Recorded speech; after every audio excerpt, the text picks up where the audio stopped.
តោះអញ្ចឹងវីដេអូមុនខ្ញុំនិយាយរឿង V peak VA rate អូខេអញ្ចឹងឥឡូវវីដេអូនេះខ្ញុំនិយាយពីរបៀបដោះស្រាយរបៀបរក V peak ហ្នឹងគេរកអានេះរលកចរន្តដែលខ្ពស់បំផុតនេះមានប៉ុន្មានវ៉ុលណាអញ្ចឹងក្រោយពីយើងដាក់ break rectifier ហ្នឹងទៅយើងបានពី AC មក DC ណា DC កន្លែងនេះគេហៅថា full wave rectify DC នេះបានន័យថារលកវាពេញរលកវាពេញ DC ភ្លើង DC ប៉ុន្តែនៅក្នុងភ្លើង DC ហ្នឹងគឺវាលក្ខណៈជារលកណាក្រោយពី break rectifier ឥឡូវយើងបន្ទាប់មេរៀនមុនគឺយើងរក V peak រកអានេះអាខ្ពស់បំផុតនេះវាមានប្រមាណវ៉ុលណាអាខ្ពស់បំផុតហ្នឹងវាមានប្រមាណវ៉ុលអញ្ចឹង V peak រូបមន្ត V peak អូខេ V peak EAK ស្មើនឹង VRMS គុណនឹងឬ2 VRMS ហ្នឹងអីគេ VRMS ហ្នឹងគឺប្រភពភ្លើងដែលយើងដាក់ចូលនេះគឺ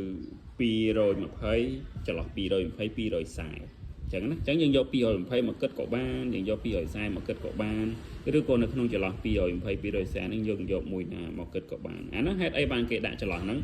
ដោយសារភ្លើងរត់យើងទូទៅវាមិនមែនគេថាភ្លើង220មិនមែនមក220គត់ហ្នឹងទេវាអាចកន្លែងខ្លះ225ទៅកន្លែងខ្លះ230ទៅកន្លែងខ្លះ240ទៅគឺនៅក្នុងចន្លោះហ្នឹងវាឡើងចុះឡើងចុះឡើងចុះវាអត់មាននៅនឹងថេទេអញ្ចឹងបានគេដាក់រ៉ែងភ្លើង220ទៅ240ឥឡូវឧទាហរណ៍កន្លែងនេះខ្ញុំយក230មកគិតណាអញ្ចឹង V peak យើងខ្ញុំដាក់ VRM ហ្នឹងខ្ញុំយកចន្លោះវាខ្ញុំដាក់230វ៉ុលណា230វ៉ុលគុណនឹងឬក្រែនៃ2អញ្ចឹងមិនបាច់ចាំឈឺក្បាលទេយើងប្រើ Casio គុណ Casio យើងប្រើប្រភេទ Android ស្រួលនេះ Casio បើសិនជាចុចមកវាមានតលេខអញ្ចេះយើងចុចនេះ Android នេះចុចអាមានឬមាន2មានអីនេះយើងចុចអាហ្នឹងមកវាឃើញអានេះអញ្ចឹងយើងគិតមិន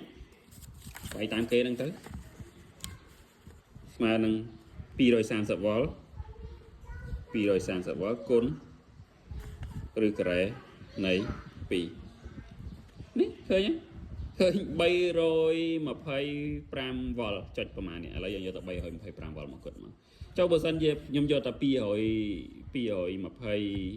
មកគិតទៅយើងឃើញមកគិតតាមនឹងព្រោះដោយសារអីកន្លែងហ្នឹងវាអត់ថេទេវាឡើងចុះតាមរយៈភ្លើងដែលយើងចូលភ្លើងរត់ចូលឡើងចុះឥឡូវយើងយក225គិតមើល225គុណនឹងឬការ៉េនៃ2អញ្ចឹងវាបាន318ចុចនេះណាអញ្ចឹងវាឡើងចុះតាមនេះអូខេវាឡើងចុះតាមរយៈពេលភ្លើងរត់យើងឡើងពេលភ្លើងរត់យើងចុះគឺវាឡើងចុះហ្នឹងដែរណាអញ្ចឹងយើងយកគោលទៅយក230គុណនឹងឬការ៉េនៃ2អញ្ចឹងវាស្មើនឹង325អញ្ចឹងនាំឲ្យយើង V peak យើងស្មើនឹង325វ៉ុលអានេះគឺ V peak ណាតែ ohmet យើងមិនបង្ហាញ V peak ទេណា ohmet យើងបង្ហាញ V average ណាវីដេអូក្រោយខ្ញុំនឹងបង្ហាញពីរបៀបរក V average